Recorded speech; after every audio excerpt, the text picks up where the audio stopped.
Salut à tous et bienvenue dans un nouvel épisode du Front Office. On se retrouve aujourd'hui pour la suite des bilans et format un petit peu particulier puisqu'aujourd'hui nous sommes trois. Je suis accompagné d'Anthony et de Doug. Les gars, comment ça va? Ah bon, c'est la parole avec politesse. Bon, bah ça va, merci. Et toi, Jérôme, et vous? Bah écoute, moi ça va très bien et toi Doug? Ça va aussi. Salut tout le monde. Salut Jérôme. Salut Anto. Je vois que Anto a sorti le maillot, il a tout l'équipement, il représente fièrement l'équipe, pendant que Doug, pourtant Ouais, vainqueur de division, ouais. est venu en toute modestie, sans la casquette. C'est ça, parce que on a le triomphe modeste depuis 3 ans, on n'attend pas.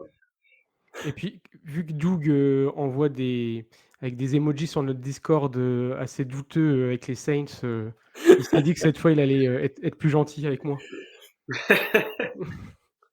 Non mais c'est clair que les Bucks là depuis 2-3 ans c'est de très peu, mais ça reste quand même la petite place forte de la div, donc on va avoir le temps de revenir là-dessus. Moi, vous le voyez, je suis en blanc sur fond blanc. Je représente aujourd'hui la neutralité. Vous m'entendrez beaucoup moins que d'habitude, puisque pour nos nouveaux auditeurs, on le rappelle, format très très particulier parce qu'Anto est fan des Saints et Doug des Bucks. Donc voilà, on s'est dit qu'on allait faire ça.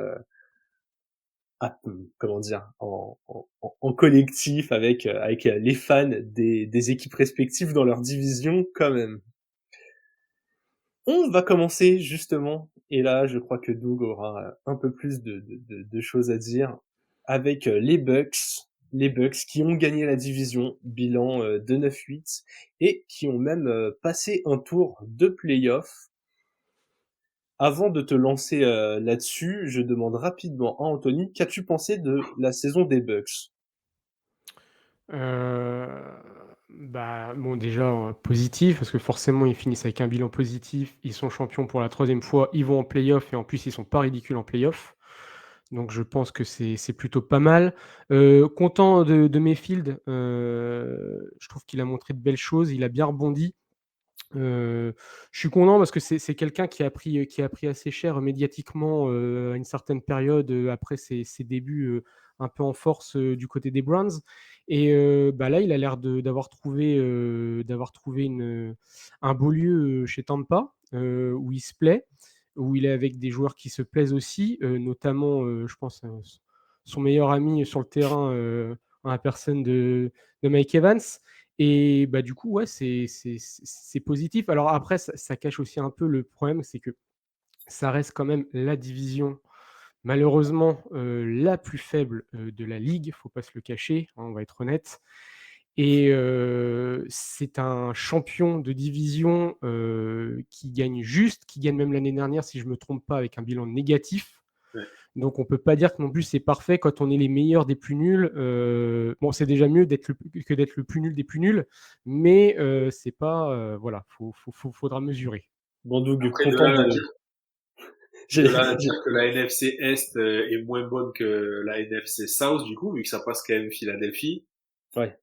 Ouais, c'est Ouais, vrai, non, c'est vrai, c'est vrai, c'est vrai. c'est vrai. Avec des bilans plus bas. Doug, du coup, bah, je te laisse enchaîner. Du... Est-ce que tu es content d'avoir gagné cette faible division? On est toujours content de gagner, donc je suis très content d'avoir gagné. Ça, on faut jamais. C'est tellement dur la NFL, on peut tellement passer des années dans le creux de la vague que même gagner une division faible, il faut pas faire les fines bouches. Au début de la saison, j'étais assez surpris quand même de voir les prédictions des uns des autres, que toutes les previews de la saison donnaient les Bucks dans le fin fond du classement. À chaque fois, je me disais, mais attendez, on a toujours Mike Evans, on a toujours Chris Godwin, on a toujours une bonne ligne, au moins Tristan Wirfs, il est toujours là. Il y a quand même une grosse défense. En fait, on vient juste de changer de QB. Alors oui, on perd le plus grand QB de tous les temps, on est d'accord. Mais on récupère Baker Mayfield.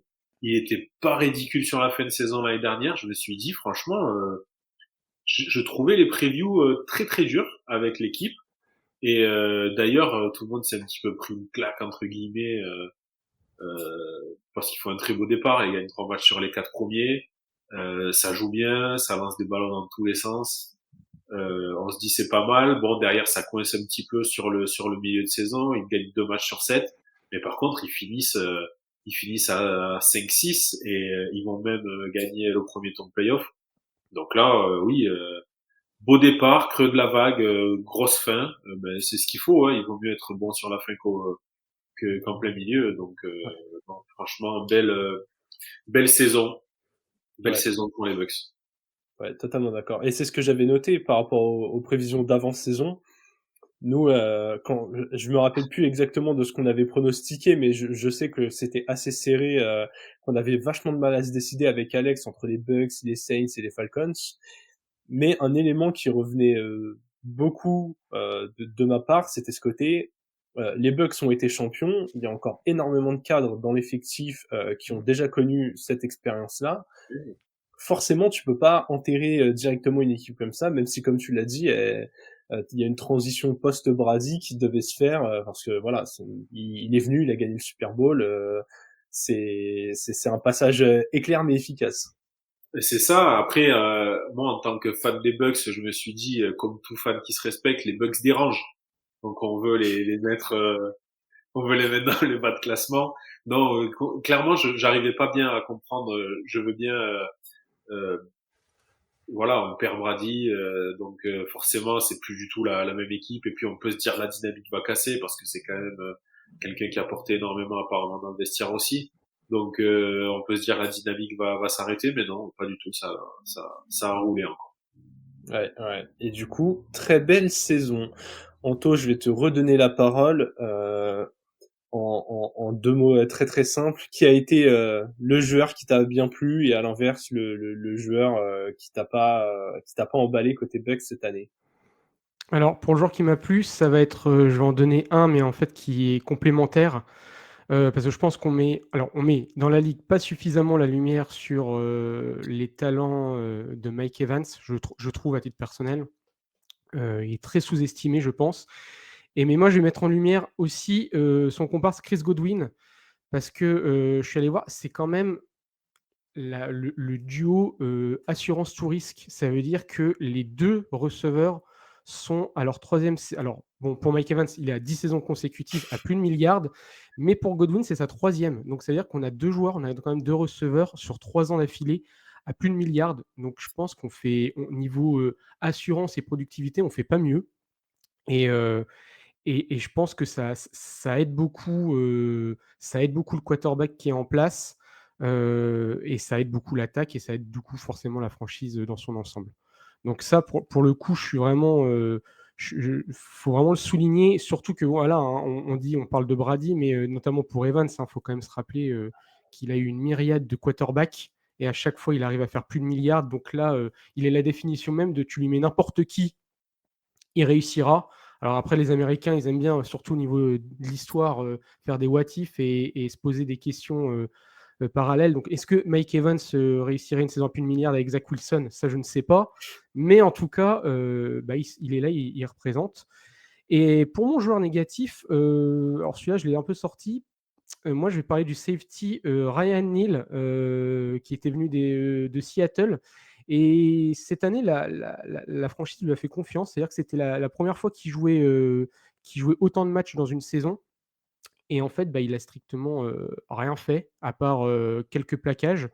Et donc, très déçu, parce qu'il a quand même fait 15 matchs, dont 13 fois en start, donc en starter. Donc, je, je pensais qu'il devait avoir plus d'impact, surtout qu'il est jeune. Un peu comme les Saints, la défense des Bucks est vieillissante, mais a énormément d'expérience et très solide. Et donc, j'espérais que ce soit un peu un joueur qui sorte du lot et qui soit un peu le futur, mais moi, il m'a déçu. Voilà. Je te laisse enchaîner, Doug. Tu peux compléter et me donner tes joueurs. Ben, compléter, oui. Franchement, ce duo de receveurs, Mike Evans, Chris Godwin, combien de franchises dans la ligue ont un duo de receveurs à plus de milliards de tous les ans? Ouais. Comme ça, en y réfléchissant, il y a peut-être Jamar Chase, T. Higgins. Il va y avoir Miami avec Jalen Waddle et Tyreek Hill. Il y a peut-être Antonio Brown Smith à Philadelphie, mais je suis pas sûr que Smith y passe les milliards. Ouais, cette année, ouais, peut-être. Ou en tout cas, il en est pas loin, quoi. Voilà, mais et après on se retrouve avec des receveurs stars. On peut avoir Justin Jefferson, mais bon, il y a un petit peu de monde autour, mais c'est quand même pas du niveau de Chris Godwin. Voilà, non, franchement, pouvoir mettre n'importe quel quarterback, s'appuyer sur ce duo de receveurs-là, c'est vraiment un plus. Et alors, moi, ben, du coup, pour aider le quarterback, je vais mettre la lumière sur Tristan Wirfs. Vous allez voir, on va avoir un petit fil rouge au line D-line sur tout l'épisode. Mais voilà, Tristan Wirfs, 3e saison, première saison, il gagne le Super Bowl, il est 3 fois All-Pro.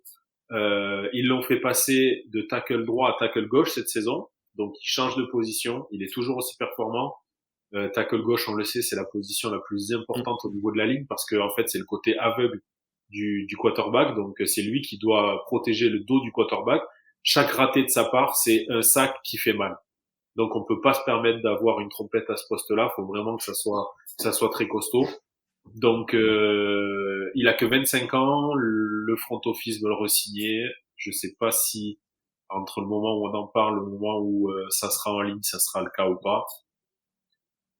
C'est pas pour rien qu'on a vu un bon Mike Evans et un bon Chris Godwin.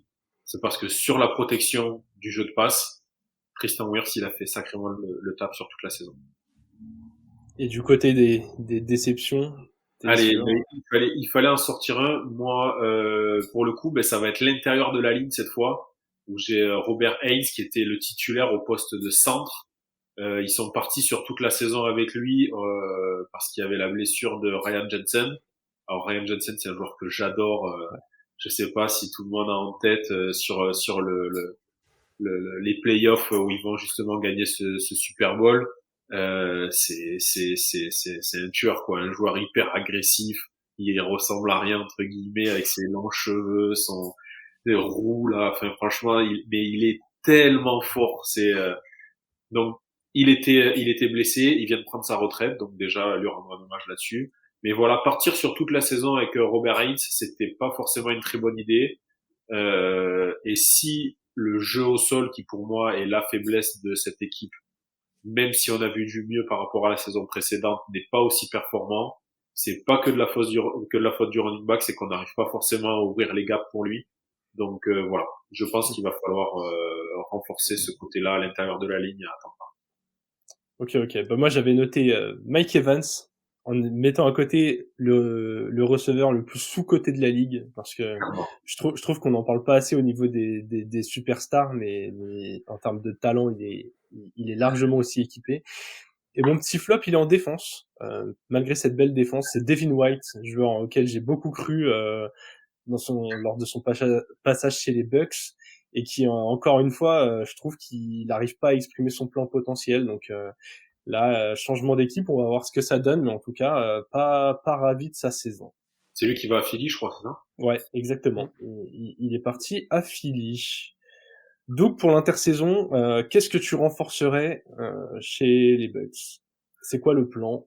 Bah, de la continuité, franchement, garder en continuité.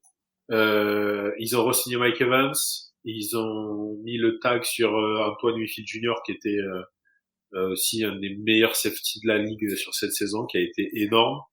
Comme je l'ai dit, je trouve qu'ils vont gagner à renforcer cette ligne intérieure. Moi, j'irais chercher un meilleur QB que ce qu'on a, meilleur running back pardon que ce qu'on a, mais ils l'ont pas fait sur la free agency. En même temps, il y avait tellement de monde à re-signer que c'était compliqué ils ont re-signé Mayfield, ils ont re-signé Evans, ils ont re-signé Anthony Fee Jr.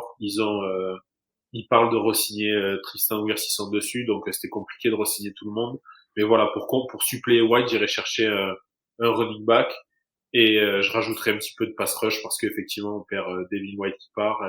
Après à chaque fois il y a cette paire Lavonte David, Shaquille Barrett, il y en a un des deux aussi qui reste et l'autre qui a été coupé. Mais comme je les confonds tout le temps, je pourrais pas vous dire. Je crois que c'est Barrett qui a été. Que c'est Barrett. Donc voilà, je rajoutais un petit peu de pass rush et renforcer l'intérieur de la ligne. Ok. Anthony, en tant que fan des Saints, Comment tu imagines la saison des Bucks pour la saison prochaine? Est-ce que selon toi, ils sont les favoris pour gagner la div une 4e année consécutive? Je fais appel à Euh, l'objectivité, tout, forcément. tout à fait. Non, et donc l'objectivité, c'est non. Non, non. Plus sérieusement, bah oui, moi, dans ce que j'ai écrit dans Vision de saison prochaine, pour moi, les Bucks, ils visent la 4e saison d'affilée en tant que premier. J'espère, alors on en reparlera d'ailleurs sur la suite, mais qu'il y aura un joli combat, un joli trio combatif. Et celui qui gagnera, que ça soit aussi un peu plus glorieux. Mais oui, pour moi, les Bucks doivent gagner la division et puis retenter les playoffs avec, pareil, une victoire, puis aller le plus loin possible, quoi. Ah, ça me fait penser, Doug, à un élément dont on avait déjà parlé dans un autre bilan, mais est-ce que tu penses que l'équipe, elle est armée pour aller embêter les quelques favoris et du coup, qu'est-ce que tu ferais si tu as l'impression que l'effectif il est très moyen, quoi?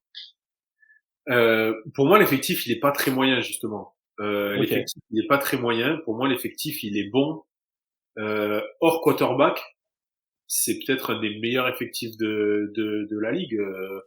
À part un gros running back, sinon après ils sont assez complets partout. Ils vont être dans les 10 meilleurs effectifs. Et en fait, on est sur un quarterback qui peut vraiment souffler le chaud et le froid, quoi. Mm. Moi, c'est le genre de profil que j'aime beaucoup. C'est un combatif, c'est un mec qui lâche rien, tout ça.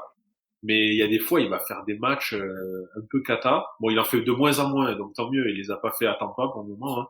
Mais on a tous en mémoire les matchs qu'il a pu faire, que ça soit du côté de Carolina ou avant qu'il soit coupé chez les Browns, où il y a des fois, ça faisait un petit peu poulet sans tête. On voit que il peut perdre pied un petit peu. Mais par contre, il peut faire des matchs. Typiquement, le match qu'il a fait à Green Bay, euh, il fait le match, il a la note maximale pour un quarterback. Il Mm. peut faire des matchs parfaits. C'est Ouais. donc s'il sort ça sur une finale de conf, s'ils arrivent à passer le divisional round ou quoi, enfin s'il fait ça sur une fin de saison sur des playoffs, c'est pas à exclure. Ben c'est une équipe qui peut aller embêter, mais ça serait, ils seraient au-dessus de leur plafond en fait. Voilà, Ouais. c'est ça que je veux dire en fait. Non, ils sont pas Ok. du calibre des plus gros. Ouais. Ok, ok. Eh bien, tu as parlé d'équipes qui embêtent. On va justement passer aux Saints qui ont embêté les Bucks tout au long de la saison, puisqu'ils ont terminé avec un bilan de 9-8. Donc ça s'est vraiment joué aux confrontations de division. Malheureusement, les Saints avec un 9-8 ne se sont pas qualifiés du tout pour les playoffs. C'est un peu le souci d'avoir une division un poil faible en termes de bilan, c'est que même avec la 2e place, tu n'es pas sûr d'aller en playoffs. Bah écoute, cette fois je vais enchaîner avec Doug. Ton avis sur cette saison des Saints? Ben alors peut-être qu'on sera d'accord, Anto, même bilan que Tampa, mais pas du tout le même ressenti à l'arrivée. Tu dois être frustré terriblement. Et je le comprends. Donc, surtout qu'ils font venir Derek Carr. Euh, J'en parlerai après de Derek Carr. On Moi va aussi, tous en ouais, parler après, je ouais, crois. ouais, moi aussi, ouais.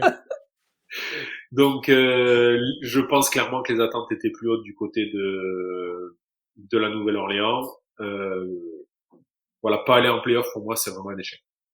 Je me suis noté, Anto, cette saison, les Saints n'ont jamais enchaîné plus de 2 victoires de suite. Ouais.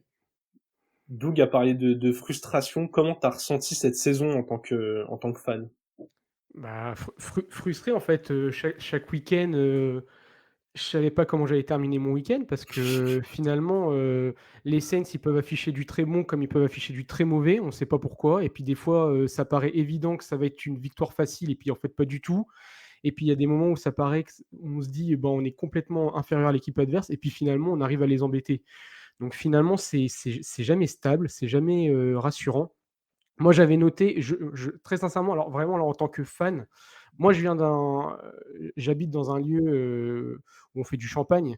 Et moi, je vais envoyer le CV des Saints pour les vendanges parce que c'est pas possible d'avoir une équipe comme ça et de produire ça, en fait. Pour moi, Alors là, je vais parler à tous ceux qui sont fans d'une franchise. Moi, je vais en parler maintenant, comme ça, vous pourrez en parler après. Quand Derek Carr est arrivé, j'ai eu les deux émotions. Parce que pour moi, Derek Carr, à Las Vegas, c'était un très bon quarterback, avec de l'expérience, un bon bras, une bonne vision. Il court un peu. Mais clairement, il fallait aussi se l'avouer, c'est pas le quarterback qui va emmener une franchise au Super Bowl et qui va te faire remporter. En tout cas, pour moi, c'était ça. Néanmoins, quand les Saints l'ont signé, bah, j'étais méga hype parce que bah, forcément, je me suis dit, ouais, bah, c'est bien, on a un bon quarterback. Depuis Drew Brees, c'était limite ce qu'on avait eu de mieux. Moi, j'étais Mm. heureux et je me suis dit, ça y est, cette année, on va peut-être avoir quelque chose de régulier. Et en fait, pas du tout. Ouais. Non mais oui, on peut être sur le sujet des joueurs et faire ce petit aparté de Derek Carr qu'on a du coup tous dû mettre en joueur décevant de la saison. C'est euh, c'est incroyable. En fait, il est dans cette catégorie de joueurs où tu as besoin que toutes les étoiles soient alignées autour si tu veux gagner avec. C'est un joueur qui est capable d'être très propre, il a sorti des très bonnes saisons, mais il a pas ce petit éclair de génie qu'ont les top QB qui te font gagner, quoi. Faut vraiment que le système autour de lui soit parfaitement clean. C'est un peu, Mhm. et là il a fait une moins bonne saison, mais c'est un peu ce profil Jared Goff, Kirk Cousins, enfin ces mecs où ouais, et encore, hein, je vois ta tête, Doug, peut-être qu'il est même un peu en dessous, mais ou un peu au-dessus. Vas-y, je te laisse la parole, dis-moi. Moi, je vais te dire, donc, joueur qui m'a déçu, c'est lui, j'ai noté. Je vais te lire vraiment ce que j'ai écrit. Première saison, le mec débarque ici, il sait pas trop pourquoi. Il était avec son pote Davante Adams à Las Vegas, tout se passait très bien. On le débarque aux Saints. Je pense que lui, le premier, n'a pas compris pourquoi. Il a sûrement pris ça. Ouais, Ouais, il a pris des sous, hein. Mais je veux dire sportivement, je parle. Il a pas trop compris pourquoi il était parti de Las Vegas. On l'a mis on l'a mis en tête de turc là-bas et le coach a dit ah c'est parce que c'est pas mon QV que je veux donc ils l'ont sorti. Il se fait pas mal, il fait 25 touchdowns, 8 interceptions. Mhm. C'est du Sam Darnold plus. Ouais, normalement, il devait être au-dessus de ça, mais c'est vrai qu'il s'est trouvé. Moi, je pense pas qu'il. Je me demande, je me dis pas qu'il s'est retrouvé là un peu par hasard et juste pour l'argent, mais c'est pas faux. C'est vrai que sur le terrain, des fois, on se demandait qu'est-ce qu'il fait là, est-ce qu'il comprend quelque chose.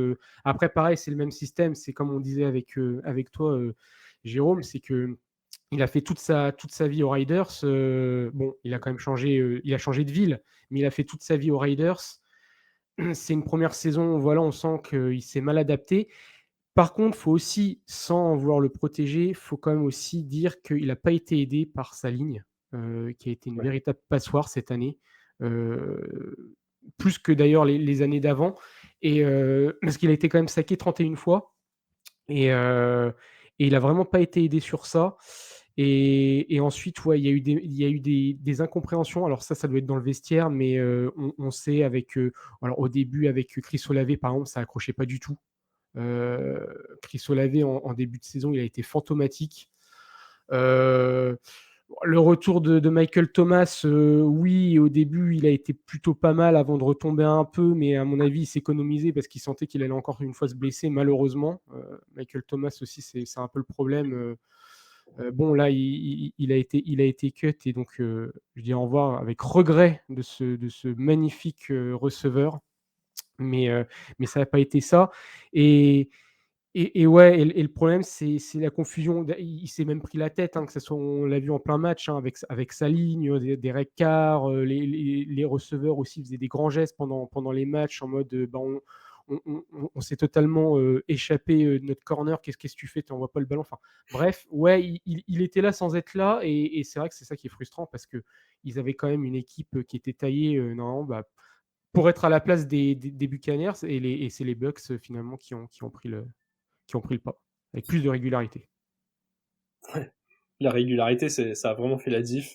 Tu as évoqué Olave, moi je fais la transition, c'est lui que j'ai mis en joueur plus pour cette saison, parce que votre attaque, c'était un gros bordel, hein. Quand ton quarterback a pas trop envie de jouer ou est hyper irrégulier, voire un peu blessé, et qu'en plus autour de ça, tu l'as dit, Michael Thomas, bon, il faisait acte de présence, mais voilà. on parle d'un Olave qui, s'il a pas fait 17 matchs parfaits, sort quand même une saison genre à plus de 1200 yards. Et lui, en créant des séparations, enfin, il avait, en dehors d'Alvin Kamara au sol, aucun autre point pour attirer la défense. Mm. Et il a fait un véritable chantier, quoi. Moi, c'est un des receveurs qui m'a le plus impressionné cette saison. Ouais, très solide, on l'avait. De ton côté, Doug, le petit joueur en plus. Ben, alors pour moi, je pars du principe que le meilleur côté du ballon cette saison chez les Saints, c'est la défense. Donc je vais chercher le meilleur joueur du côté défensif, de Mario Davis, le linebacker. Ben, on l'a vu partout, hein, machine à plaquer.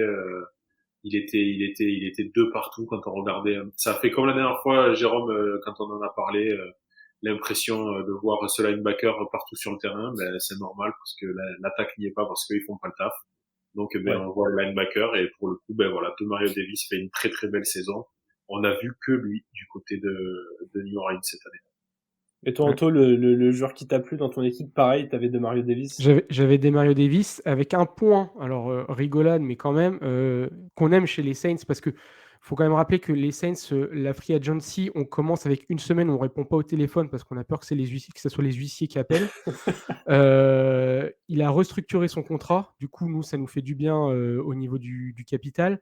Et puis, bah, sûrement, il va du coup terminer sa carrière aux Saints. Et c'est l'âme de la défense, c'est l'âme de la ville, c'est l'âme du Superdome.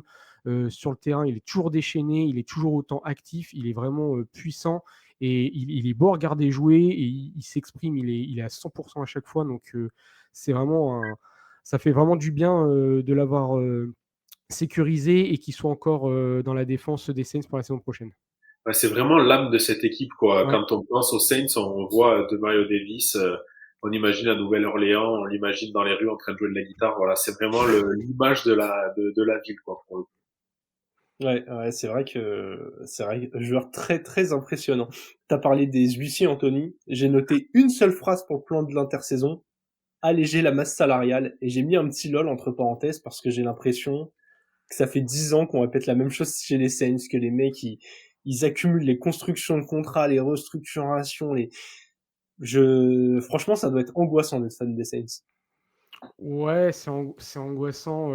Oui et non, parce que, comme tu dis, on a l'impression que ça fait 10 ans que c'est comme ça, et bah, ça tient. Alors pour l'instant, ça tient. Je sais pas quand est-ce qu'on paiera la note, mais pour l'instant, ça tient. Alors est-ce que la franchise des Saints est sur une planche prête à sauter? Du coup, on attend ça. En tout cas, pour l'instant, ça tient. On arrive à quand même dégager quand même des skills players, à avoir une grosse défense, à avoir des noms, que ce soit côté escouade défensive ou offensive. Donc pour l'instant, ça fonctionne. Moi, je touche du bois, je croise les doigts. Cette année encore, ça a l'air de passer. Donc l'année prochaine. Donc justement, la saison prochaine, j'inverse la situation de tout à l'heure en toute objectivité. Qu'est-ce que tu vois pour la saison prochaine des Saints? Donc, objectif pour la saison prochaine. Alors, on a eu cette discussion, on arrive sur la fin, la deuxième partie en tout cas des bilans, donc c'est des discussions qu'on a déjà eues. Mais j'ai l'impression que les Saints, ils sont depuis des années dans ce ventre mou un petit peu de la NFL, même s'ils arrivent à avoir des skills players comme tu dis, mais ils sont toujours dans ce ventre mou où à l'arrivée, tu repousses chaque année un peu plus en te donnant du sursis, notamment avec cette histoire de salary cap en permanence. Je me demande s'il ferait pas mieux de vraiment essayer de reconstruire complètement un cycle, de se séparer de pas mal de monde, d'assainir ses finances, d'aller chercher des assets de draft en sortant les gros joueurs et essayer de reconstruire un truc un peu plus vision long terme. Est-ce que les Saints, ça reste quand même une très grosse franchise, ça reste quand même une grande image à l'international. Est-ce qu'ils peuvent se permettre de détruire un effectif pour le reconstruire? C'est ça dont je suis pas sûr en termes marketing. Je suis même pas sûr qu'ils puissent se le permettre. Anto, je te laisse la main. Comme ça, tu peux répondre à... Ouais, moi en tant que fan, en tant que fan, ça me dérangerait, ouais, ton idée, c'est sûr, voilà, parce qu'on n'a pas envie de voir les gros noms partir, on n'a pas envie de voir cette phase de reconstruction sur une, deux, voire trois saisons. Par contre, après, c'est vrai que si on y pense, à un moment, il faudra y passer de toute façon. De toute façon, toutes les franchises, à un moment donné, y passent, hein, faut pas se le cacher. On a, Alors, est-ce que le problème, c'est la question, c'est justement, c'est que depuis 10 ans, on parle de ce problème de salary cap chez les Saints. Est-ce que du coup, cette période sera plus longue quand on y passera enfin, quand on passera enfin la casserole? C'est ça le problème. Je maîtrise peut-être pas assez moi pour m'avancer, mais sûrement. Mais voilà. Et puis du coup, j'ai pas envie de penser à ce moment, quoi. Pour ça que ça retarde l'échéance. Exactement. Tu retardes l'opération jusqu'à ce que vraiment la douleur soit insoutenable. C'est le gars qui n'ouvre plus son appli bancaire à partir du 20. Tu sais. Exactement. Exactement. C'est pas, il peut pas savoir. Voilà, il ouvre pas l'appli. Ouais, c'est le fameux même, tu peux pas savoir si t'es à découvert, si t'as pas ouvert ton appli. Exactement. Bon, en tout cas, on en a terminé avec ces Saints. Et là, il est possible que je sois un peu plus loquace sur la prochaine équipe, puisque nous allons parler des Falcons, envers qui j'avais de très gros espoirs. Bilan de 7-10, troisième force en présence dans cette division. Pas de playoff, bien évidemment. Je veux bien avoir votre avis là-dessus, mais pour moi, j'ai l'impression que la saison des Falcons, c'est le plus gros gâchis et du coup la plus grosse frustration de cette saison. Alors, vous, étant donné que vous êtes fan d'équipe de la Div, tu te dis, bon, c'est sympa à regarder, voilà. Mais moi, en tant qu'observateur extérieur sur cette division, je dois avouer que j'avais envie de me taper la tête contre les murs en me disant, putain, mais les Falcons, c'est gâchis énorme. Tu as l'air d'accord avec moi, Anthony? Ouais, tout à fait d'accord. Donc oui, là, on va rester bien sûr objectif, mais moi, je suis tout à fait d'accord avec toi. Et je pense qu'ils ont fait les 2 meilleurs moves que pouvaient faire les Falcons. Et donc moi, je les attends énormément l'année prochaine. C'est-à-dire déjà dire au revoir à Arthur Smith. Donc ça, déjà, dans un premier temps, c'est fait. C'est bien. Et aussi avoir un quarterback. Donc là, pour le coup, avec Kirk, c'est fait aussi. Et j'espère ce gap de passer d'une équipe exclusivement portée avec le jeu au sol parce qu'ils avaient les moyens, mais ils avaient aussi des moyens pour le jeu aérien, mais il leur manquait juste un plan de jeu, donc avec quelqu'un qui accepte de le faire et surtout avec le quarterback pour le faire. Et donc là, je pense qu'ils ont fait les 2 moves qu'il fallait. Et moi, j'attends énormément les Falcons l'année prochaine. Et pour moi, voilà, il va y avoir une grosse bataille entre les Bucks, les Saints et les Falcons l'année prochaine. Et attention aux Falcons. Vraiment, je pense attention aux Falcons. De ton côté, Doug, est-ce que tu penses qu'avec l'effectif et les forces en présence, il y avait moyen de faire mieux ou finalement, en fait, avoir un mauvais QB et un mauvais coach fait qu'ils sont à leur place? Mais moi, je me demande s'ils avaient un mauvais coach. Toi, t'es fan des Titans, tu es quand même bien placé pour parler d'Arthur Smith. Alors oui, c'était sa première. Il était que coordinateur offensif du côté du Tennessee. Il arrive à Atlanta. On parle. Alors, je vais en parler après, mais est-ce qu'on surestime? Pour le coup, on disait Mike Evans est sous-coté. Est-ce qu'on ne surestime pas énormément cet effectif d'Atlanta, que ça soit Kyle Pitts, que ça soit Drake London, que ça soit Bijan Robinson qui montre quand même lui pour le coup des belles choses, mais c'est un peu le seul qui a montré des belles choses cette saison. Est-ce qu'on surestime pas un petit peu? Et est-ce que Arthur Smith, on lui a reproché de pas avoir lancé le ballon?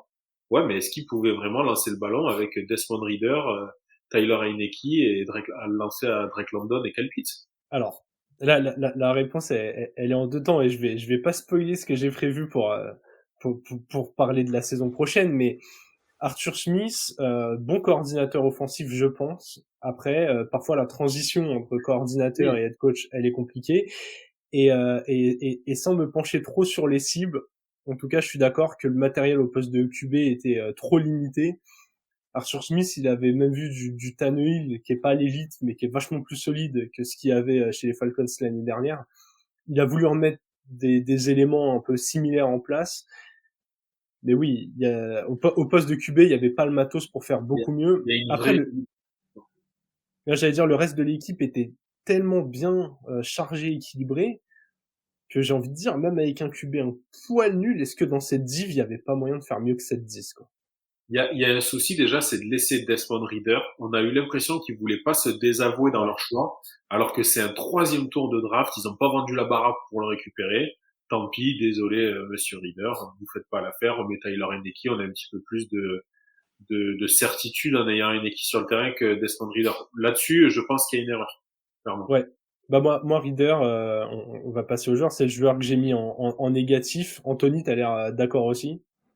Ouais, Reader. Et juste pour revenir, mais moi aussi, je pense, Arthur Smith, ça peut être un très bon coordinateur. Je pense que c'est un mauvais head coach dans le sens où faut manager l'équipe et il n'a pas fait les bons choix. Et notamment, peut-être s'avouer que Reader, c'était pas le bon choix et de le laisser en place.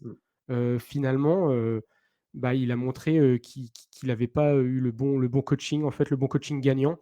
Et ouais, Reader, c'était une Bah, catastrophe, hein. mot pour mot, j'ai écrit Desmond Reader, qui, avec la complicité du coach, a tué cette Ouais. équipe. Franchement, c'est un assassinat commun. Ils ont fait ça à deux très proprement. C'est collectif. Mm. C'est, ouais. Franchement, ça me rend triste parce que quand je regarde le reste, en dehors de Reader, il n'y a pas de joueur sur qui j'ai envie de taper. Je sais pas si un de vous deux a mis un joueur différent en négatif, mais c'est compliqué de taper sur quelqu'un d'autre que Reader. Oui, j'ai mis quelqu'un d'autre. Ok. Kyle Pitts. Ah, je te trouve dur. Ah ouais? Ben, Kyle Pitts, 6 touchdowns en 3 ans. Ouais, alors ça, je suis d'accord, mais regarde les QB qu'il a eu en 3 ans, quoi. Il est tight end, 6 touchdowns en 3 ans. Il est pris 4e pick de la draft Ouais. de 21. Derrière lui sont pris Jamar Chase, Jalen Waddle, Penei Sewell, Patrick Surtain, Micah Parsons. Ouais. Faisons un bilan Ouais. de ces 3 ans de Kyle Pitts. Ah oui, non, mais là, je suis d'accord. Si tu fais le bilan à 3 ans, écoute, vu qu'on va sur ce terrain-là, moi, je pense vraiment qu'avec un top QB, Drake London et Kyle Pitts, petit prono, les deux passent les milliards de la saison prochaine. On verra. Moi, je pense pas. Ok. Ok. En positif, parce qu'il y avait quand même beaucoup de positifs dans cette équipe, malgré ce bilan, malgré cette saison, sur le reste des postes, ça tournait plutôt pas mal. J'ai mis Chris Lindstrom sur la ligne. C'est un peu... c'est vraiment un thème récurrent, hein. Mais comme Tristan Wirfs, comme Penei Sewell, dont on a déjà parlé, ça fait partie de ces jeunes joueurs sur la O-line qui sont vraiment incroyables. Il y a 4 saisons dans la ligue et c'est déjà un des 4 de cette équipe, déjà un des mecs sur lesquels tu sais que tu peux t'appuyer. Donc voilà, Anthony, ton joueur plus du côté des Falcons. Bijan Robinson, très bonne saison rookie. Il était à 2 doigts de taper les milliards. Il a aussi été utilisé, et plutôt pas mal utilisé, sur le jeu aérien. Et en plus, ça va me permettre de rebondir parce que je pense tout à l'heure, je sais plus ce que tu disais, Doug. Moi, j'ai bien aimé, le corps, de running back des Falcons, c'est-à-dire, Bijan Robinson, Allgeier et Patterson. Parce que, bon, bah, Bijan Robinson, donc première saison rookie, il casse tout. Allgeier, je crois que c'était sa saison sophomore, si je ne me trompe pas, Ouais, sa deuxième année, ouais. qui confirmait et qui montait en puissance. Et bon, Kadarel Patterson, plus vieux, un peu plus en retrait, mais qui est là pour, je pense, chapeauter les deux petits. Et c'est surtout, j'aime bien, c'est cet axe que prend la ligue de plus en plus. On est passé d'une ligue où on avait un running back star qu'on exploitait au maximum et où tristement on parlait, hein, les joueurs arrivaient dans la ligue à 24 ans et à 28 ans, on parlait de retraite pour eux tellement ils étaient saignés. Aujourd'hui, on a ce côté très hétéroclite où en fait on a plusieurs moins joueurs importants peut-être à la course, mais en plus grand nombre, et ça permet de tourner. Et avec aussi ces joueurs un peu hybrides, ça veut dire non, c'est des coureurs, oui, mais ils savent aussi capter un ballon dans les airs. Ouais. Et alors c'est bien du côté du spectateur pour nous parce que ça permet de faire des jeux qui vont aussi s'accentuer, qui vont se développer de ce côté-là. Et côté humain aussi pour les running backs, ça va faire moins des torchons qu'on utilise pendant 2-3 ans puis qu'on jette après comme ça. Parce qu'il faut quand même avancer, c'est quand même, on parle quand même de mecs qui avant 30 ans, on parlait déjà de retraite pour eux, c'est quand même un scandale. Et donc en tout cas, Bijan Robinson, je pense que c'est l'avenir. En tout cas, il confirme bien sa 8e place du premier tour de la draft de l'année dernière. Bah, tu vois, petite anecdote pour rebondir sur ce que tu dis sur les carrières des joueurs.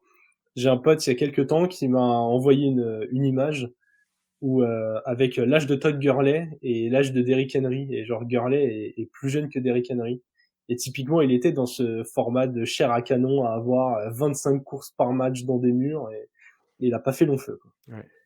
Ton joueur positif, Doug. Je suis parti sur Jesse Bates, le safety, qui lui, pour le coup, fait une grosse saison dans le backfield défensif. Il finit All Pro, il fait 3 fumbles forcés, 6 interceptions. C'est un joueur qui est très agressif.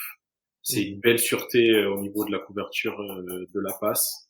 Et pour le coup, il fait, à mon sens, une très belle saison. Il fait partie du haut du panier dans les DB.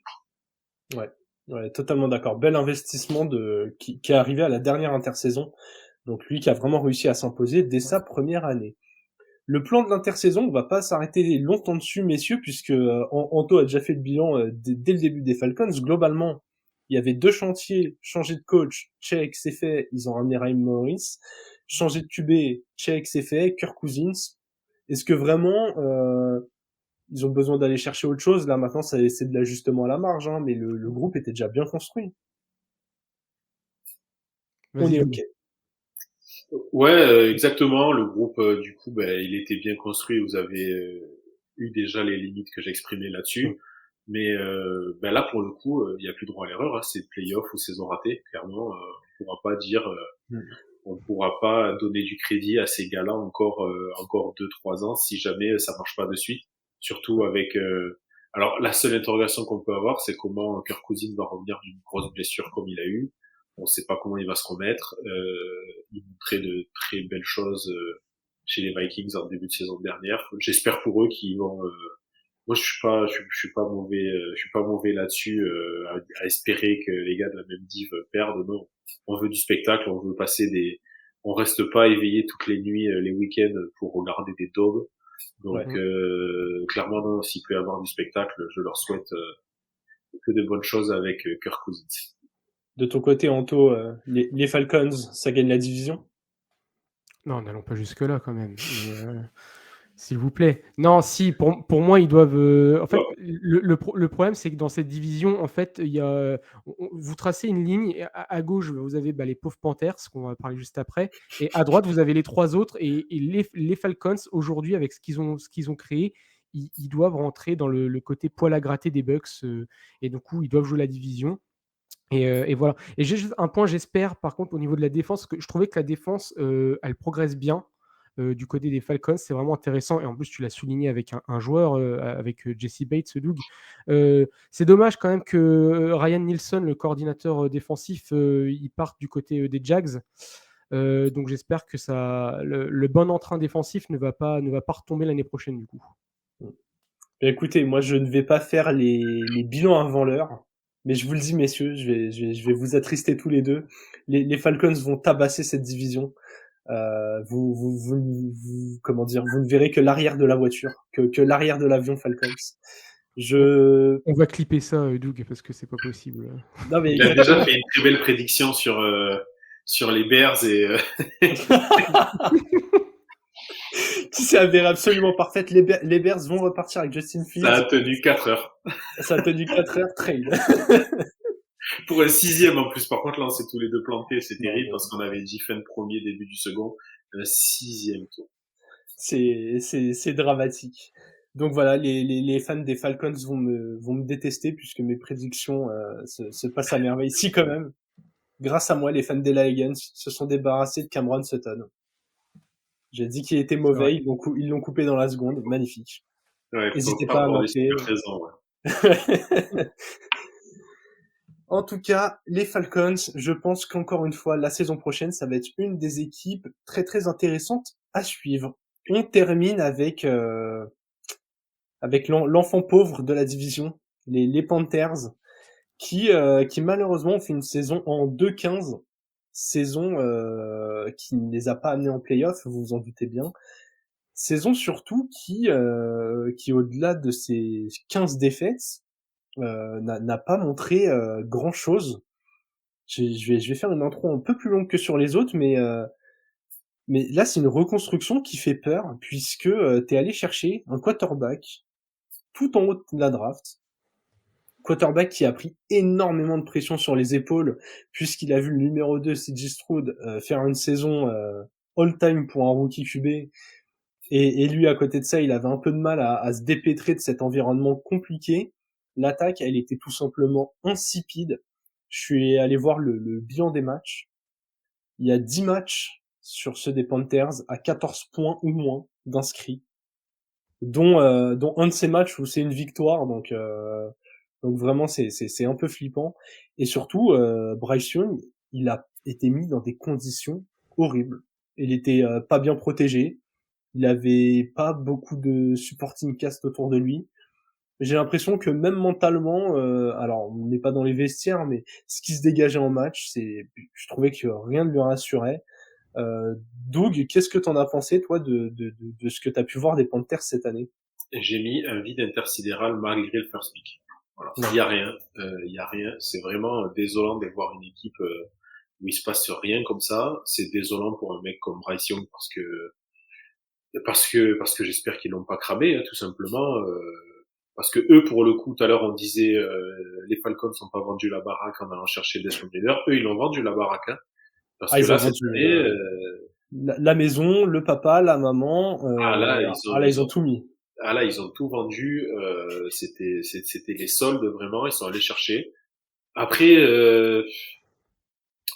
c'est toujours pareil. Oui, CJ Stroud lui fait une très grosse saison, mais combien de QB sont pris à la draft et arrivent dès leur première saison à faire une telle production? C'est toujours pareil, c'est toujours le même débat. Est-ce qu'il vaut mieux reconstruire d'abord l'équipe et après rajouter un QB dans cette équipe-là, ou aller chercher un QB et construire autour? Bon, ben eux, ils ont voulu faire ça, et là, ça n'a pas marché, quoi. Il a pris 62 sacs sur la saison. C'est énorme. Petite digression, il y a le troisième scénario dont on avait parlé ensemble, Doug, quand on avait fait les Packers. Je trouve qu'il y a encore trop peu de QB draftés même un peu haut, comme Jordan Love, qui en fait sont mis en couveuse pour apprendre. Et je trouve ça dommage que ce soit on draft un QB, là Bryce Young ou même Trevor Lawrence avant lui, on le met direct sur le terrain, au risque peut-être de le griller, et on va espérer qu'il s'en sorte mentalement et qu'il se fasse pas blesser. Et peut-être qu'un jour, s'il est vraiment bon, le groupe autour de lui, bah là, on va up tout. Ou à l'inverse, qu'avait essayé les Colts, construire hyper bien les lignes et au final mettre un QB là-dedans, mais ils n'ont jamais trouvé le bon. Je trouve ça vraiment dommage qu'il y ait trop rarement cette troisième option de mec qui grandit à l'ombre. Anto, ton avis sur la saison des Panthers? Bah, malheureusement, mauvaise. Moi, je plains les supporters des Panthers. Il y en a? Ça doit être. Oui, Il il y y en en a. a. Je passe un coucou à Franz des Ballers, Il y a- fidèle fan des Panthers et qui a Voilà. pu être très malheureux cette année. Voilà, mais des vrais fans parce qu'ils quittent pas le navire et pourtant, ouais. pourtant que c'est difficile, je pense. Et je pense même le gros point noir, oui, bah en fait, ça vient d'au-dessus, ça vient du staff, ça vient du propriétaire, ça vient du general manager, qui, j'ai l'impression, même si c'est pas le problème de cette année ou de l'année dernière, ils déconstruisent les Panthers et de temps en temps, ils remettent une brique, mais en fait, pour remettre un coup de pied dedans. Donc en fait, ça sert à rien. Et vraiment, j'ai l'impression que cette équipe, elle est contente, elle est dans elle est dans le bas du panier, elle est contente, elle est suffisante sur ça. En tout cas, c'est l'impression qu'ils donnent. Et bah oui, donc les pauvres supporters, les pauvres joueurs qui sont là-dedans, et notamment Bryce Young qui s'est retrouvé dans une folie sans nom. Déjà, c'est dur d'arriver en tant que quarterback rookie, d'arriver en tant que numéro 1, mais en plus, quand tu dois prendre les manettes d'une équipe aussi vide et surtout aussi vide offensivement, c'est incroyable. Alors, il y a quand même 2-3 noms qui arrivent à ressortir, mais c'est quand même vide. Et d'ailleurs, hein, tu disais les stats tout à l'heure, Jérôme, il y a aussi 2 matchs à 0 points quand même, c'est incroyable. Ouais. C'est stratosphérique, comment c'est nul. Les Pats aussi cette année.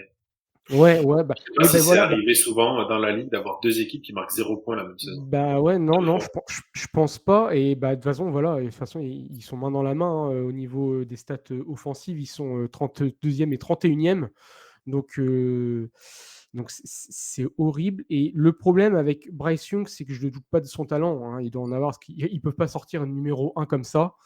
Mais c'est que psychologiquement, je pense qu'il va être atteint. Et la référence avec Jordan Love, c'est très bien, parce que ouais, ce gars-là avait du talent au départ, mais il a été couvé et il a été amené petit à petit, et on voit ce que ça donne, une très bonne première saison. Il tient les rênes, on sent qu'il a eu un grand monsieur pour lui donner des petits conseils, des petits tips, et qu'il a pu voir, qu'il a pu aussi entrer dans la ligue sans pression. Et ça, je pense que c'est l'atout numéro 1 d'un quarterback, parce que être quarterback, tu as déjà 100% de pression de base. Donc voilà, donc j'espère qu'il va rebondir, Bryson, mais j'ai peur pour lui quand même. Ouais, c'est clairement pas rassurant. Il a pas été aidé, on va passer tranquillement aux joueurs, mais je vais commencer avec mon joueur négatif parce que alors je suis content qu'il ait échoué, mais je m'y attendais et franchement ça a pas été une surprise pour moi. C'est Miles Sanders. Souvent quand t'as un quarterback rookie, tu te dis bon bah on blinde le jeu au sol à côté de lui et on fait en sorte que ça l'allège en pression. Alors les running backs, dur de taper sur eux tout seul, s'il y a pas de O-line ils peuvent rien faire. Mais ouais, je trouve que Miles Sanders, même au milieu d'une O-line qui était horrible, il a rien réussi à mettre en place. Même en allant tout droit, il gagnait pas de yards, quoi. Je veux dire, même si on lui avait demandé de faire des push sur chaque action, il aurait pas réussi à grappiller un yard, tellement qu'il avait l'air émoussé. Alors, est-ce que vraiment c'est la ligne des Eagles, et ça on le sait, elle était all-time, mais qui l'a rendu très très beau, ou est-ce que ils se sont pas trompés au niveau des Panthers à lui donner un contrat qui était quand même confortable pour un running back? Il y a un peu des deux, mais ouais, j'ai été déçu qu'ils trouvent absolument aucune solution et qu'ils soient même pas créatifs ou proactifs pour essayer de changer les choses. Je suis assez d'accord avec toi. Il fait pas une super saison, mais comme t'as dit, la O-line ne l'aide pas du tout. Moi, pourtant, j'ai réussi à en sortir un sur la O-line. C'est peut-être le seul qui fait une bonne saison. Taylor Moton, le tackle, il concède qu'un seul sac sur les 62 de son équipe. Mais c'était assez simple, c'est qu'il suffisait de pas se mettre en face pour passer en fait. Ouais. Donc c'est un petit peu biaisé de ce côté-là. Mais pour le coup, oui, Miles Sanders fait une mauvaise saison parce que l'intérieur de la ligue est catastrophique, quoi. C'était porte ouverte, ça n'ouvre aucune brèche. Combien de fois il s'est fait plaquer derrière la ligne de scrimmage parce que on parle de 62 sacs, c'est que sur Bryce Young. Hein. Rajouter le nombre de fois où Sanders ou l'autre s'est fait plaquer derrière la ligne de scrimmage, Ouais. c'est pas joli. Hein. La O-line passoire, quoi. Ah oui, non, Oui. catastrophe. Anto, joueur négatif. En fait, j'en avais parlé tout à l'heure. Moi, j'en ai pas mis parce que les pauvres Panthers, je pense qu'ils sont pas dans de bonnes conditions. Et en fait, moi, je tape sur le proprio, le général manager Ok. et le coaching staff parce que je pense que de temps en temps, c'est bien aussi de penser à ce côté-là du terrain parce que ils sont quand même aussi artisans de ces défaites. Et là, pour le coup, la mauvaise saison pour moi, c'est de ce côté-là. Les joueurs ont tant bien que mal essayé de faire quelque chose. Penser pour Miles Sanders qui est passé du paradis à l'enfer en une saison, le pauvre, ça a dû le changer. Je ne sais pas lui aussi comment, à mon avis, à la fin des matchs des Panthers, il devait être sous la douche en position fétale en train de pleurer. Parce Et que il dormait dans les cabines cryo là. ah non, mais c'est sûr, parce que c'est incroyable. Ils passent des Eagles, comme tu disais, Jérôme, avec leur ligne all-time et une superbe saison, aux Panthers où bah, il n'y avait rien de produit, quoi. Où Ouais. chaque action offensive, en fait, tu savais pas, c'était un lancer de dés, les Panthers. C'était où ils faisaient quelque chose de mauvais, ou quelque chose de nul, ou quelque chose de un petit peu potable. C'est vraiment. Mm. J'ai Ouais. réussi moi à sortir un joueur mauvais aussi parmi les Ok. autres. Yann Thomas. Alors ce nom ne vous dit rien. Eh ben c'est normal, c'est le tight end. Il a fait 5 réceptions, 56 yards sur toute la saison. C'est la production d'une mi-temps à peu près de Travis Kelce ou d'un Sam Laporta par exemple. Voilà. Donc le mec a pris 6 millions sur la saison, il fait 5 réceptions, ça fait 1,2 million la réception. Bravo monsieur. Oh là là. Bon, Franchement, c'est pas mal pour lui. Ah j'ai- oui, j'étais oui, en, j'étais en train de me demander si à 1,2 million la réception, j'étais prêt à me prendre genre 50 ou 100 contacts de joueurs et espérer en capter une, tu vois. j'y vais tous les jours. Si Ouais, un général manager m'entend, j'y vais tous les jours pour 1,2 million. ouais, ouais. Je Ouais. pense qu'un million deux, je suis prêt à prendre quelques tampons. Ouais, ouais, ouais. Mettez-moi Ngannou ou sur un terrain de NFL, il n'y a pas de problème. Ouais, tout à fait. Ouais, les 1,2 million payeront les frais hospitaliers aux Non, mais là, États-Unis. Ah on oui, parle de 6 millions la saison. Hein. 1,2 Ouais, million la réception. Il a pris 6 millions, le gars, on ne sait pas qui c'est. ouais, ouais, non, j'avoue, c'est dramatique. Il y a eu une petite éclaircie quand même chez les Panthers, c'est la saison d'Adam Thielen. dans ce gros bordel. Et c'est là où en fait où j'ai voulu taper sur Miles Sanders. Alors Adam Thielen n'a pas besoin autant de la O-line que Sanders, mais lui, il a assumé un peu ce rôle comme ça de vétéran, de joueur qui connaissait la ligue, de joueur qui était censé être là pour alléger la pression sur son QB. Il l'a fait à merveille. Euh, il n'a pas été ultra régulier sur les 17 matchs. Il a surtout démarré très fort et ça a plongé un peu après. Mais j'ai toujours adoré ce joueur, sa mentalité, sa combativité. T'as l'impression que c'est pas le plus équipé en termes de talent et pourtant il trouve toujours un moyen d'aller capter le ballon, quoi. Je le trouve hallucinant. Ouais, Adam Thielen, très bon. Je pense que les Panthers ont besoin de joueurs comme ça, un peu d'expérience, de good vibes et qui va apporter son expérience et sa positivité pardon, à l'équipe qui est totalement dans le négatif. Il a fait une très bonne saison et d'ailleurs, il faut quand même le souligner, c'est le seul joueur qui a dépassé les milliards. Donc, il a quand même répondu présent.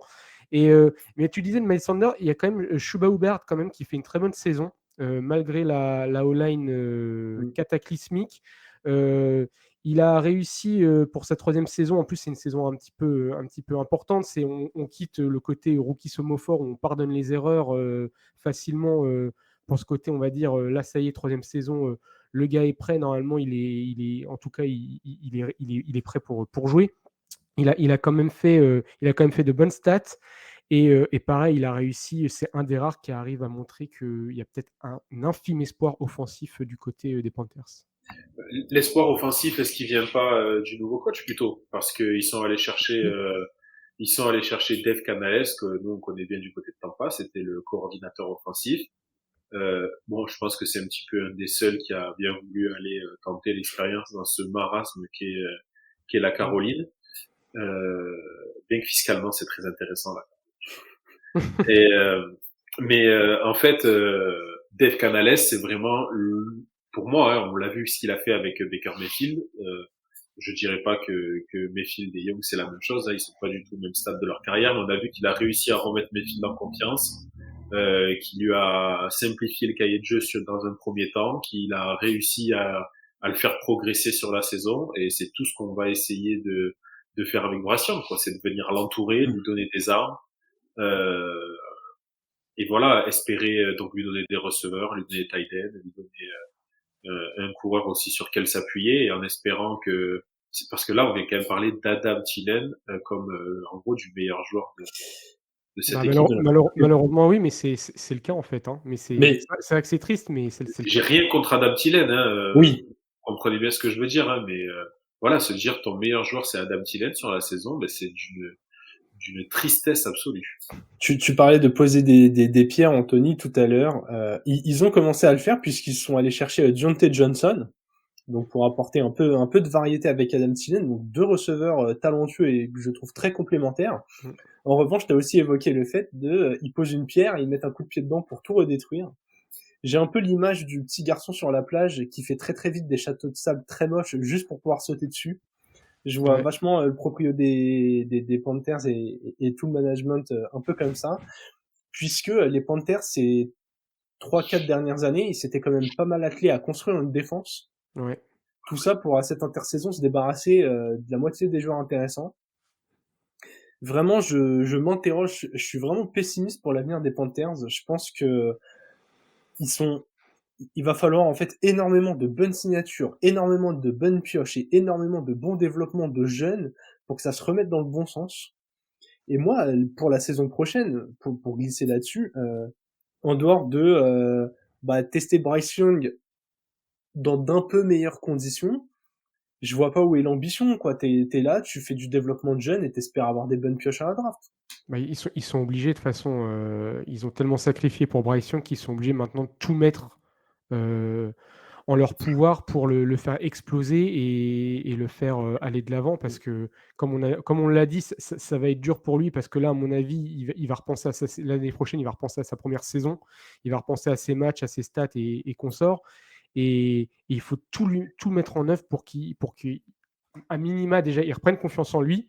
Et je pense que tu as bien résumé Doug, avec le côté avec Baker Mayfield, de lui redonner confiance déjà dans un premier temps, et ensuite de lui donner des armes pour qu'il fasse parler ses stats qui normalement devraient être meilleures. Après, je pense qu'on sous-estime un petit peu la force mentale qu'ont ces mecs-là. Un gars comme Bryce Young, donc là, il doit avoir, je sais pas exactement, mais 22, 23 ans peut-être. Donc ça Ouais. doit faire à peu près 10 ans qu'il est dans un cursus sportif de haut niveau. Il a quasiment connu que ça toute sa vie. On le voit rien que sur la bye week que tu fais, Jérôme, avec Hugo. Le gars, il bronche pas, même, alors que c'est quand même Mm. pas du haut niveau à ce moment-là. Mais qu'est-ce qu'il dit? Moi, mon objectif, c'est d'être pro. Les mecs, ils savent exactement ce qu'ils veulent et ils ont un ego qui est surdimensionné. Mais t'es obligé quand t'es à ce niveau-là de performance sportive. Et je pense, lui, je suis même pas sûr que Bryce Young, bon, il a dû avoir mal physiquement, mais je suis même pas sûr que dans sa tête, il ait douté un seul instant qu'il allait réussir dans cette équipe. Il doit juste se dire, on m'a pas mis ce qu'il faut autour. Ouais, de toute façon, le chemin à suivre, j'ai déjà évoqué le nom tout à l'heure, c'est Trevor Lawrence et les Jaguars. Il arrive, première année, on lui fait lancer la balle, mais 60 fois par match, on le sursollicite, mais au point où il a dû être écœuré de lancer certaines passes quand il voyait les appels de jeu. Première saison catastrophique, tout le monde l'enterrait. Et là, alors, il n'a pas encore confirmé à 100% ce qu'on attendait de lui, mais c'est quand même un quarterback qui est maintenant établi dans la ligue, qu'on sait quand même à peu C'est un près fiable. franchise quarterback. Voilà, on est d'accord. Moi, je le vois comme ça. Après, il y en a qui en doutent encore, mais et je pense que Bryce Young, c'est le chemin qu'il doit suivre. Après, comment dire, c'est la responsabilité du management de bien l'entourer. C'est Tu vraiment l'as évoqué. l'entourer, hein, c'est que l'entourer, hein, Ouais. parce que vraiment la défense, tu l'as dit, ils l'ont déconstruit. Là, il faut même pas qu'il se penche dessus, hein, c'est vraiment entourer ce mec-là, lui faire une saison potable, on va dire. Ils vont accrocher 6-7 victoires au Bah, mieux et Ouais. basta. Voilà.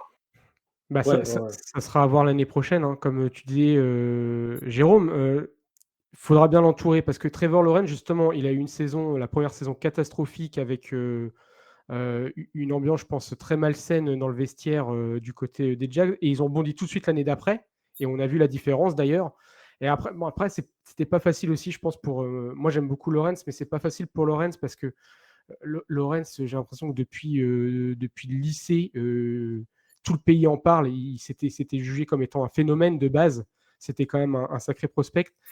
Et il a eu beaucoup de pression. Alors, Young aussi, mais je pense qu'il va Ouais. falloir vraiment que l'ambiance à Carolina, elle change l'année prochaine pour que justement il se lance. Parce que oui, de toute façon, c'est un compétiteur. Lui, il veut gagner, il veut tout arracher et il tiendra son poste. Mais s'il n'est pas entouré, à un moment, il ne peut pas faire non plus tout seul. C'est ça aussi le problème. Ouais. Ouais. Compliqué de sortir des miracles tout seul dans une équipe Ouais. de football. Tu en as parlé, Doug. Est sorti le vendredi 22 une troisième bye week. Et oui, ça faisait longtemps que le format avait été mis en pause, mais maintenant qu'on a du renfort, on peut se concentrer à se remettre là-dedans. Du coup, notre invité, Hugo Pulby, joueur au Canada, en université au Canada. Allez écouter l'interview, vraiment très très sympa. Après les deux premières que j'avais faites, donc avec Julie de Dunkin et Nicolas Michel de TDA et de Trash Talk, là cette fois on est allé voir quelqu'un côté terrain et c'était très très instructif. Merci messieurs pour ce bilan. Pour nous la suite ça va être encore des bilans. Il en reste quelques-uns à tourner. En attendant, on vous souhaite une bonne fin de semaine et vive le football.